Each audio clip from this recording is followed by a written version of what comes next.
Всех приветствую, друзья, и давайте мы продолжим путь по картам, по тому, как они проигрывались, и где бы вы не увидели это видео, если оно все-таки где-то вышло, то в шапке профиля наверняка есть плейлист о том, как проигрывались карты. Если вам интересна эта тема, то загляните, там много всяких историй, разные карты, разные оракулы. В общем, если вам интересен этот момент, то есть что посмотреть. А также, если вам интересует значение старших, младших арканов Таро, Ленорман карт значения, обзоры каких-то карт, тоже есть такие плейлисты. В шапку профиля заходите, смотрите.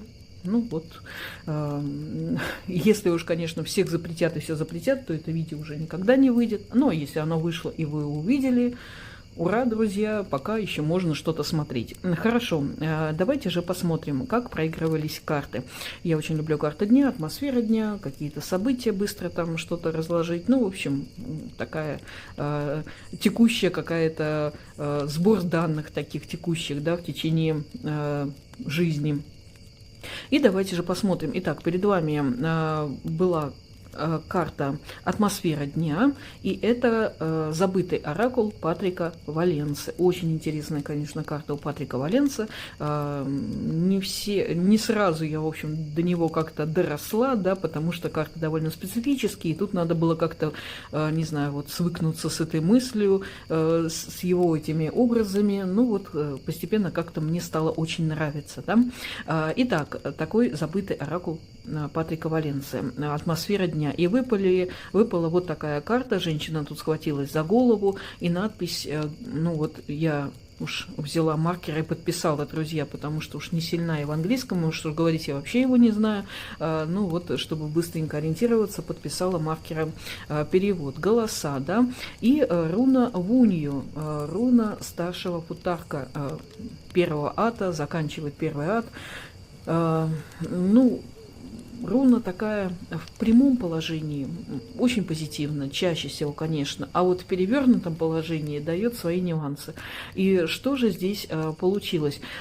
Как атмосфера дня. Выпала эта карта, быстро вот разложили, бросила я для мужчины. Просто атмосфера дня, как у него пройдет день. И вот знаете, вот действительно, вот как здесь изображено, так и получилось. Прямо вот схватился за голову, потому что он не так понял задачу начальства в течение дня. Ну вот совершенно была проделана большая работа, а надо было, ну вообще не так. Не так, как они хотели. Он сделал по своему вот видению какому-то, что-то недопоняв, не услышав, да, вот здесь закрыты, как будто и уши закрыты, да. И Вунья в перевернутом положении, знаете, она показывала похмелье, она показывала чувство опьянения, когда человек терял контроль и вот там всех кошмарил окружающих. Ну, я не про этот случай, я просто говорю, как проигрывалось. И вот в перевернутом положении тоже вся радость покинула, как дементоры высосали напрочь досуха, да. То есть вот, знаете, сильная руна, она потому что заканчивает первый ряд вот этого алфавита древнегерманского, футарка. Но слово футарк это и есть соединение букв первого ряда этого древнегерманского алфавита, да, каждая феху, там, урус, ну и так далее, да, то есть просто первые буквы. И вот она заканчивает первый ряд, а там все вот эти руны в этом алфавите, каждая на своем месте, у каждого вот именно там, где она должна быть. Знаете, такая вот сильная, такая, каждый ряд имеет свои особенности, вот расположение именно вот этих рун. И уже настолько тоже, ну, это древняя система, там, может быть, 2000 лет, может, больше, кто его знает, да, что вот это соединение, это такое само по себе, такое очень мощное образование. И те руны, конечно, обладают большой силой. Ну, и вот и прямые, и перевернутые их положения дают очень сильные такие, ну, вот, проявления, да, а особенно начало и конец строчек, ну, строчек, как в нашем понимании, ад, да, вот называется, разделено на 3 ата, да, на 3 по 8, и Вот каждый на своем месте, и кажется, она каждая вот в разной наполненности энергии. Каждая ячейка как будто вот разного наполнения энергетического. И вот последние позиции, они очень сильны. И вот это тоже руна Вуни в прямом положении сильно, человек рад просто. И в перевернутом тоже как будто сила огромная, вот только уже несколько иначе она течет, да. И вот человек крайне расстроился. Вот как здесь изображено, он просто был никакой. Вот как я так мог это, ну, не понять, или, ну, там начальство тоже так вот, она тоже признала свою вину, что неправильно поставила, но была просто проделана большая работа, и он был, в общем, так рад, и ему казалось, что вот это именно то, что нужно, оказалось вообще не то, и то есть большая работа была проделана просто в никуда, вот человек просто за голову схватился, вот так проигралось вот это сочетание. Идем дальше, и это были карты дня, а Таро у меня было Таро книжных страниц от Маргариты Ирис, очень красивые колоды, как и все колоды Маргариты Ирис, очень красивая колода. Здесь карты дня выпала Иерофант, Тройка Пентаклей и Король Жезлов. И еще карты руны дня выпала перевернутая руна Ансус, руна бога Одина, руна из первого ата. Ну, бог Один, он считается богом красноречия, потому что он когда-то в ходе там всех всяческих интересных событий у скандинавских богов испил меда поэзии и сделал там, осушил кувшины с этим медом, и вообще-то он отдал своему сыну Браге, но и сам тоже. И пока еще нес эти кувшины над нашим миром, Мидгардом, еще капли разбросал по всей вот земле. Поэтому вот в нашей части, где живут люди, да, так много поэтов. А мед вообще интересно получился. Когда-то асы напали на ванов, мир Ванахейм. Вообще 9 миров, как мы помним, в скандинавской мифологии. Асы, вот Асгарде, да, живут, мир богов. А есть ваны, ну, типа наших эльфов, я не знаю, да, вот что-то такое, как-то вот прекрасные такие тоже создания, связанные с природой, с плодородием. И вот асы когда-то напали на ванов, но это были тоже древние существа. И они так просто не сдались, да, им не одолеть было никого друг друга. И, в общем, в какой-то момент они заключили перемирие, пустили чашу по кругу, все туда, друзья, плюнули, собралась слюна таких волшебных, да, созданий. И вот из этого вот всего родился такое волшебное существо Квасир, который знал все на земле, такой мудрец. И вот когда-то его заманили темные гномы в своем там тоже мире и убили его. И его сделали, смешали с медом. Вот такой получился мед поэзии. Там много-много всяких перипетий. И в итоге Один добыл эти кувшины. Ну вот пришлось ему убегать с ними, и он там выпил часть вот накапала наш Мидгард, и остальное он отдал своему сыну Браге. Ну, поэтому вот Один считается, да, таким стихоплетом, и вот все, да, связан с красноречием. И вот здесь вот эта руна Ансус, она перевернута, то есть ее вот значение легкого красного слова, да, текучей речи, здесь все наоборот, да, тяжело, молчание и все остальное. Ну вот карты дня, да, Иерофант, Тройка Пентаклей, Король Жезлов. Расклад был тоже для мужчины, вот как вот в начале я говорила, вот выпадали вот там голоса, да, здесь были просто вот тоже карты дня в каком-то моменте. Я работала с этой колодой, вот хотелось как-то посмотреть, как она отвечает. Очень красивая, четкая, конечно, колода. И, в общем, приятно чисто эстетически на нее смотреть и получать ответы и работать с ней. Что мы могли предположить? Карта Иерофант. Ну, вот его и Ансус, да, перевернутая. И Иерофант, и Ансус, они связаны со словом, да. И человек тоже в некоторой степени связан. Он периодически должен выступать на своей работе, что-то докладывать, ну вот, с разной степенью удачливости, да. Ну, в общем, он вот именно должен как-то объяснять людям и задачи, и какие-то свои идеи, то есть выступлений в его работе заложено много. И вот на этот день еще такая тройка пентаклей посередине, тут прямо проект, и король жезлов, скорее всего, он сам, то есть такая очень активная, да, вот прямо его работа, проекты. Но вот интересно, эта руна Ансус перевернута. Что же получилось?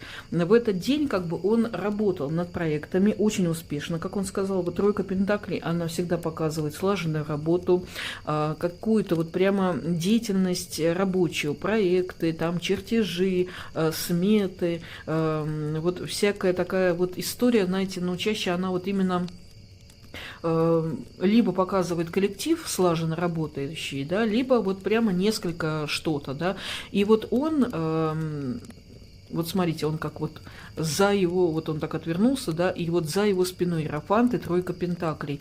Он в этот день надиктовывал себе там на диктофон свои мысли, он записывал на компьютер, набрасывал новые проекты, которые он должен будет потом, в дальнейшем, дорабатывать. То есть он говорил, что в этот день был очень продуктивный, но здесь пока, как говорится, работа в стол. То есть он сделал много набросков, говорит, очень шло хорошо, такое потоковое тоже состояние идей много, но они пока еще сырые. То есть он сделал буквально вот несколько, как по тройке пентаклей, набросков будущих проектов, еще пока сырые, да, то есть по иерофанту, связанный с королем жезлов, человек очень, ну, действительно хорошо выступает, да, он действительно вот для своей работы несет свежие идеи, новые проекты, новые направления, новые смыслы. Очень его там ценят. Он вот генератор идей, вот прямо король жезловый, да, и с иерофантом. Очень мощное сочетание. Тоже хорошо, вот он может свою мысль развить и рассказать. Но вот интересно, вот здесь вот Ансус перевернутый, он пока молчит, да, то есть он написал, там наговорил что-то себе там на диктофон, он так делает, там что-то набросал, то есть это будущее еще, зачатки будущих проектов, которые он будет работать, и сказал, что это достаточно крупные вот идеи, которые вот он потом представит и расскажет. Очень продуктивный день, и вот действительно вот как семена будущих очень-очень важных проектов. Но пока все идеи, вот перевернутый Ансус, да, только пока, ну, в стол, да, то есть пока еще они не вышли, вот за его спиной стоят. Здесь такая интересная диспозиция, да, то есть вот даже как вот фигуры расположены и все остальное. Ну и в то же время он много консультирует по работе и говорит, что к нему обращались, то есть вот здесь вот иерофант окружен своими тут последователями, тут такой индийский гуру, здесь вот такая тройка пентаклей посередине, тут как Древняя Греция, да, то есть все время вокруг люди, он там что-то объясняет, консультирует, но и в то же время вот в течение дня такие мощные идеи. Хорошо, идем дальше.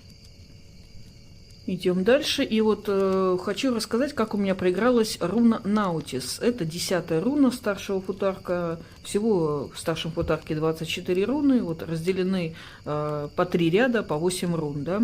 И вот она во втором ряду находится, там вот в начале, где такие достаточно тяжелые вот руны идут друг за другом. Ну, старший футарк — это целая философия, друзья. Это не просто алфавит, это вот руны, вот прямо целая история, как вот старшие арканы, там, да, знаете, вот путь, да, такой, то есть это тоже путь. Вот каждый ад, вот каждый вот эти ряд из 8 рун, он тоже рассказывает свой путь прохождения, внешнее, внутреннее, там, перерождение, да, очень мощная, и вот я еще раз подчеркну, что каждая руна на своем месте, не просто так она так возникла, я не знаю, какая-то просто магия. Ну, руны и используют для магии весьма успешно, это очень сильный инструмент. Но давайте посмотрим, что же показала вот эта руна, атмосфера дня, руна Наутис.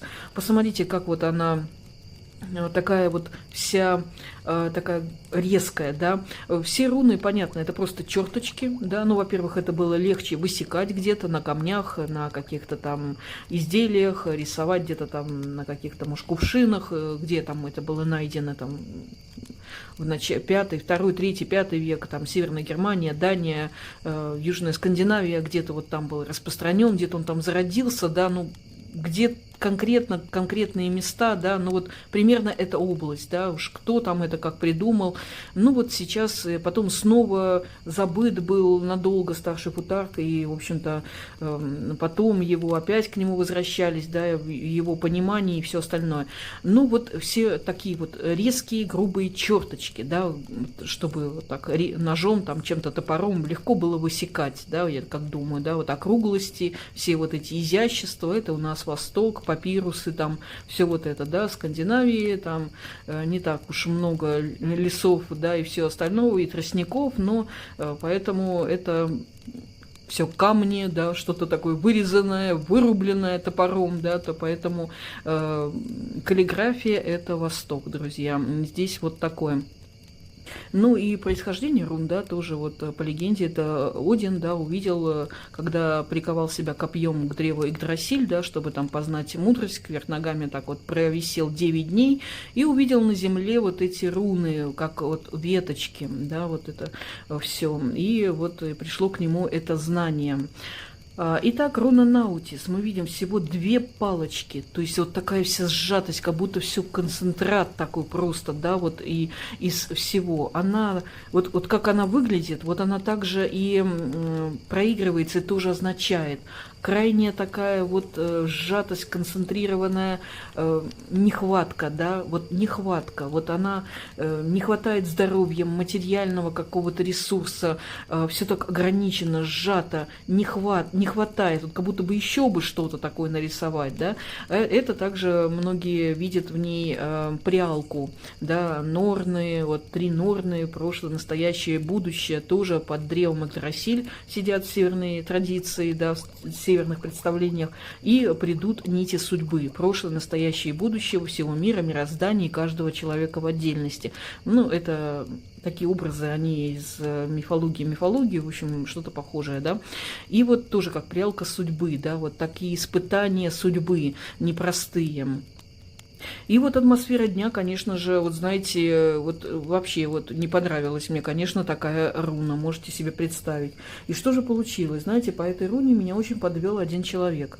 Мы должны были совершить совместную поездку там, ну вот по делам, то есть нужно было поехать в одно место, и человек совершил целый ряд глупейших ошибок, и в итоге не смог поехать в этот день. Ну, абсолютно вот его вина, и еще поездка-то нужна нам вдвоем была. Ну, вот просто. И еще куда нам надо было поехать, попасть было достаточно тяжело. И, ну, то есть, вот такая подстава, друзья, вот просто. И вот по этой руне Наутис, вот просто, знаете, вот я сама сумочку закинула на плечо и поехала одна. Знаете, вот прямо вот как через плечо вот идет человек, да, и сумка вот так вот надета там, как это говорить-то, там надета, одета. Ну, в общем, друзья, вот, знаете, подстава. Не поехал человек, хотя очень-очень был нужен он в этой поездке. Вот просто вот, ну, совершить такие череду глупейших поступков, вот просто запустить такую цепочку, чтобы не поехать, и сам в шоке, и потому что нужна была поездка, и в итоге вот так. И состояние у меня тоже такое было, просто вот, знаете, от некоторых поступков людей, вот, честно, вот челюсть отвисает, как вот так можно все это делать. Ну, в общем, вот так получилось. То есть вот... Ну, я поехала, да, там дела свои там какие-то сделала, но мы должны были поехать вдвоем, да, в этом был весь смысл. Ну, вот так получилось. То есть вот такая вот руна, она достаточно такая напряженная. Вот ты весь внутри сжат. И вот такое внутри вот у тебя тоже такой, ну, понятно, как комок нервов, да, понимаете, вот такое все вот сжатое, буквально 2 такие палочки, да, вот, казалось бы, ну что там 2 палочки, да, ну, друзья, вот при работе с рунами вы уже, ну, понимаете, у вас уже идет целый поток, когда вы видите ее. В общем, вот так вот. Давайте идем дальше. А здесь тоже у нас забытый оракул Патрика Валенса, карта сплетения и руна Райда. Тоже у меня была, здесь была уже у меня атмосфера дня, а вот здесь как раз было все успешно, все складывалось. По руне Райда я никуда не ездила, да, вот лучше бы она выпала в другой раз, но вот просто все складывалось, все получалось так, как нужно, и прямо вот очень удачно. То есть вот шли какие-то сообщения от друзей, знакомых, и вот какие-то планы на дальнейшее, и вот планы на следующие поездки какие-то вот там, и планы на дальние поездки. И вот, знаете, здесь какое-то вот такое прямо согласование шло. Вот здесь как изображено вот такое сплетение рук. То есть вот участвовали другие люди, обсуждались планы действительно про поездки. И вообще как-то очень потоково шел день, очень удачно. То есть вот так вот, вот Райдо тоже может показывать и планы на поездки на будущее еще. Ну и такое просто потоковое, очень удачное течение дел. Хорошо, идем дальше. Здесь вот я вспомнила тоже это таро книжных историй, книжных страниц, таро книжных страниц, да, от Маргариты Ирис. И вот я просто вспомнила, вот как здесь проигралось. Это были карты дня для женщины. Выпала у нее рыцарь пентаклей, четверка пентаклей и восьмерка пентаклей. Все три пентаклевые масти, да. И вот в этот день у нее действительно было такое все связанное с деньгами, с покупками, с закупками. Ну, в общем, все как-то у нее было про дом, про семейные дела. Но что самое смешное, друзья, я просто вот из-за чего вот эту историю хочу вам рассказать. Обратите внимание на вот эту четверку пентаклей посередине. Посмотрите, сидит такой толстячок, у него в руках еще копилка, да, в виде хрюшки. И вот... И что самое смешное, в этот день женщина со своей семьей, они жарили шашлыки, друзья, поэтому меня вот это очень насмешило, и ее тоже, и вот эту историю я запомнила, и вот хочу вам рассказать. Вот эта восьмерка пентаклей, ну, здесь вот так вот красиво разукрашиваются вазы, да, тут японка или китаянка, не знаю, ну, вот здесь такое, да, и, ну, просто было много посуды, вот что-то она там готовили, там шашлыки мариновали, ну, и какие-то покупки делали, там были праздники, выходные, и вот они занимались чисто домашними делами, там, готовкой, закупкой, но просто меня очень насмешила вот эта четверка пентаклей. Она немножко по-другому здесь. Она вот именно проигралась как шашлык, друзья, представляете, вот это, да, были там у них тоже замаринован шашлычок, вот эти все, ну, представляете, шашлык, да, вот этот порезанный, ну, тоже похож на пентаклики, да, вот эти вот такие, в общем-то, медальончики, и вот и рыцари пентаклей, вот этот буйвол тоже у нас тут изображает животное, да, то есть можно сказать, что шашлычки удались, все вот эти животинки, да, они устремлены вот в кастрюльки, друзья. В общем, вот такая история. Просто посмешила, вот вам рассказала. Следующее у нас тоже таро книжных историй. Выпала десятка пентаклей, шестерка кубков, семерка кубков. Это выпало мне. Ну вот я раскладывала на себя карты дня. Десятка пентаклей. Ну практически всегда она отыгрывается с семьей, родственниками. Вот, да, вот такой момент. Интересное вот здесь такое изображение. Посмотрите, десятка пентаклей. Тут у нас как Индия, да, вот какой-то такой храм, как будто бы многоуровневый. Ну, кубковые масти много, но я поняла, что здесь будет связано с родными, там, с родственниками, так и получилось. В общем, у нас тут был такой семейно-родственный поход, и вот интересно, вот эта десятка пентаклей. Поехали мы в красивый, богатый музей-дворец, в там картины, да, вот, и смотрели выставку.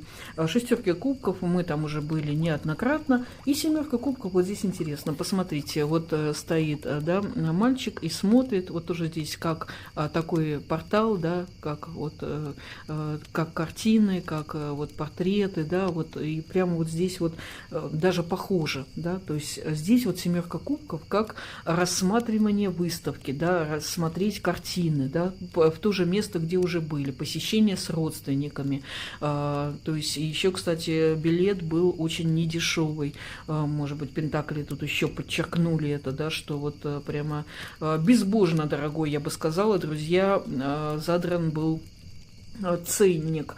Ну вот сейчас, знаете, там придумали, я не знаю, вот этот пенсионерам там серебряный возраст, да, вот у кого родители есть, ну, вроде бы по всей России, да, вот эта карта «Серебряный возраст», там дают 1500, можно кладут пенсионерам, они могут посещать, вот и списывается при посещении там музеев, театров, но каких-то определенных именно государственных музеев, да, и вот можно оплатить. Есть пушкинская карта, ну, кстати, очень хорошая вещь, друзья, у кого дети-подростки с 14 лет, можно оформлять пушкинскую карту, там дают 5000 на, ну, на момент этого видео, да, вот, и тоже, ну, какая-то такая поддержка, если вы, там, ребенок посещает всякие тоже музеи, театры, или, ну, тоже вот там, которые входят, да, в государственные программы, в кино тоже, но тоже государственные какие-то фильмы, то вот тоже такое небольшое подспорье. Так что вот имейте в виду, такая карта у пенсионеров и пионеров присутствует. Так что вот здесь прямо буквально вот красивые такие старинные рамы, да, вот старинных картин, и вот здесь прямо вот, ну, четко, как фотография, да, смотреть, посещение родственников, с родственниками, кубковая мазь. Хорошо, идем дальше. Идем дальше, и опять-таки у нас Таро книжных страниц, и тоже карты для меня были влюбленные, Луна и двойка кубков. Интересные такие два старших аркана, и руна Альгиз. Вот здесь вот такая руна, она, знаете, символизирует и лося, и осоку, которая шелестит, если враги приближаются, и как сигнал тревоги. Но вообще руна очень потоковая, вообще она очень сильная, она, вот знаете, тоже такая взаимосвязь. Вот хорошо, когда она выпадает в моменты, там, когда вот у вас, например, вы занимаетесь картами или какой-то мантикой, вот она хорошее такое потоковое состояние показывает. И в этот день я действительно делала расклады, снимала что-то для канала, и вот карта влюбленная, двойка кубков показала двойственность. 2 видео в этот день я сняла, и вот интересно, карта Луна здесь. Посмотрите, какая здесь интересная карта Луна. Вообще красивые очень карты. Посмотрите, во-первых, тоже тут как зеркало, да, ну как видеокамера тоже, да, вот смотрела как через камеру, да, вот и потом просматривала видео, как бы там видела, да, свой расклад. Ну и Луна тоже, конечно же, она показывает процессы гадания, да, вот там мантику всех видов. И вот интересно, влюбленные и двойка кубков. Вот хорошо прошло, вот и расклады интересно получилось заснять, и все вот прямо мне самой понравилось. И вот прямо пересматривала, смотрела, что-то корректировала, монтировала, и вот прямо показала Луна, вот работа прямо с мантикой, да. Тут интересно, в этой колоде тут есть еще такая вот Луна. 2 луны вот здесь вот, можно использовать одну, можно другую, здесь более такое погружение, да, в Луну, какие-то такие энергии, но мне в этот день выпала вот такая Луна, да, то есть именно как вот, тоже как вот смотрим, да, вот на экране, там видео, то есть вот это вот все монтаж какой-то, и сам процесс гадания, Луна, конечно, постоянно это показывает, даже больше, чем Верховная Жрица. Что интересно, что в Ленорман, что вот в Таро, больше Луна мне именно показывает вот мантику гадания, да, сам процесс. Вот меньше, чем Верховная Жрица. Мне кажется, Верховная Жрица больше как-то на другие какие-то вот способности экстрасенсорные или магические показывает, да, а вот Луна больше как за именно саму мантику. И вот в Ленорман еще часто это лиса. Вот лиса и Луна, ну, змея, это тоже вот таких очень сильных эзотериков показывает, да, а вот именно на мантику часто именно Книга еще показывает Ленорман, ну, письмо тоже карты показывают. Но вот именно леса и луна очень часто именно номантический вот этот процесс. Хорошо, друзья, ну вот все, что как-то так запомнилось, какие-то нюансики, какие-то моментики, в общем, вот такие вот истории. Карты, конечно, мир это бездонный, да, и поэтому это всегда интересно, но надо фиксировать, да, фиксировать, потому что истории убегают, да. Ну вот мы ведем с вами этот видеодневник сколько сможем, да, друзья, будем вести сколько сможем, пока нас, как говорится, вот, не знаю, не запретят совсем. Спасибо всем за просмотр, ставьте лайки, подписывайтесь, пишите свои, может, какие-то интересные истории, какие-то сочетания, может, которые вас поразили просто невероятно. Пишите, это всегда очень всем интересно, поверьте. Спасибо за просмотр.